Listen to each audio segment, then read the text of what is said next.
জিন্দেগি তোর যাইরে ফাঁকি দিয়া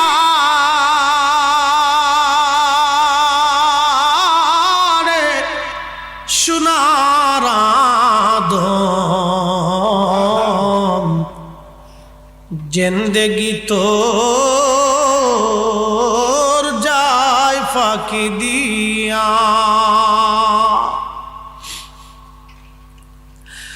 ও আদম রে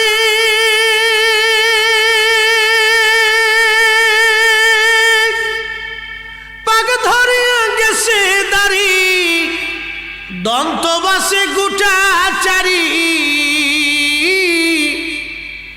সমন জারি গিয়াছে করিয়ার সোনার আদম,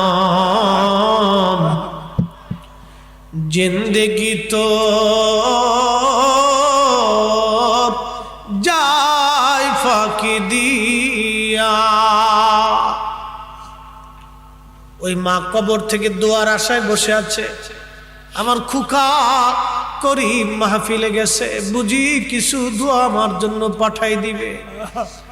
ওই আব্বা জান কবরে বসে আছে। হাদিসের মধ্যে আসছে মানুষের ইন্তেকালের পরে রুহটা কবরের উপরে বসে বসে প্রতীক্ষা করতে থাকে, আমার ছেলে বুঝি আমার জিয়ারতে আসবে, আমার মেয়েটা বুঝি আমার জন্য কোরআন তেলাওয়াত পাঠাবে, আমার মেয়েটা বুঝি আমার জন্য কিছু জিকির পাঠাবে।